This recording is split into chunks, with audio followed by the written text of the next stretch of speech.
पोते की मालिश करते हुए दादी की नजर उसके खाली गले पर पड़ी तो वो गुस्से से चीख पड़ी, बहू, ओ बहू, कहाँ मर गई? अरे मुन्ने के गले की चैन कहाँ गई?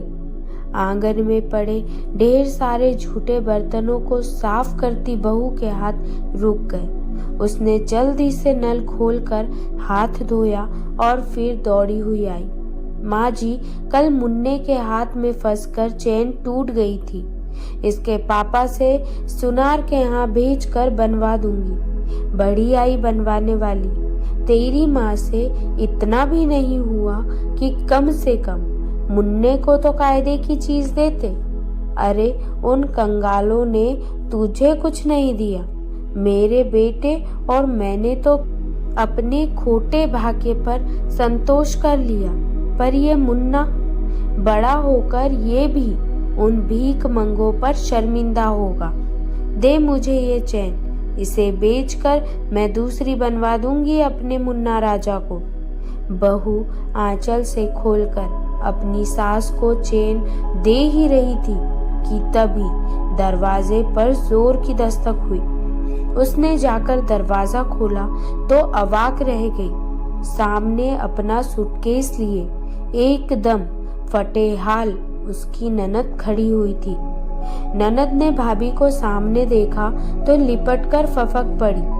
भाभी, माँ ने सचिन के जन्म पर जो सामान भेजा है उसे खराब और सस्ता कहकर उन लोगों ने वापस कर दिया है और कहा है कि जब तक मैं बच्चे और उसके पापा के लिए सोने की मोटी चेन, घर के हर सदस्य के लिए 5 जोड़ी कपड़े, बच्चे का पालना आदि, सासू और ननद के लिए डायमंड की अंगूठी और 21 टोकरी फल अपनी माँ से लेकर ना आओ, घर वापस न लौटूं।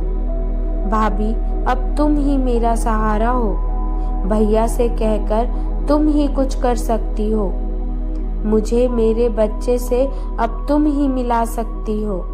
माँ से तो कुछ होने से रहा। अब ननद को वो सांत्वना दे ही रही थी कि तभी सासू माँ एकदम फट पड़ी। हरामजादे लड़के वाले हैं या लुटेरे? अरे यहाँ कोई खजाना गड़ा है जो उन्हें लुटा दे? जितनी हैसियत होगी आदमी उतना ही तो करेगा। देखती हूँ तुझे वापस कैसे नहीं बुलाते। दहेज उत्पीड़न में फंसा न दिया तो मैं तेरी माँ नहीं।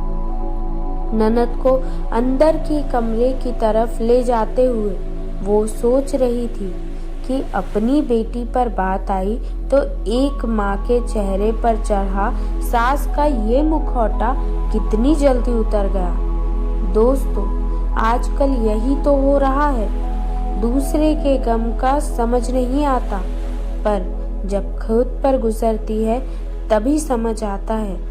जैसा करोगे वो ही भरोगे। दोस्तों, कहानी आपको कैसी लगी कमेंट करके ज़रूर बताएं। अगर आप चैनल पर नए हैं तो चैनल को सब्सक्राइब करना ना भूलें। धन्यवाद।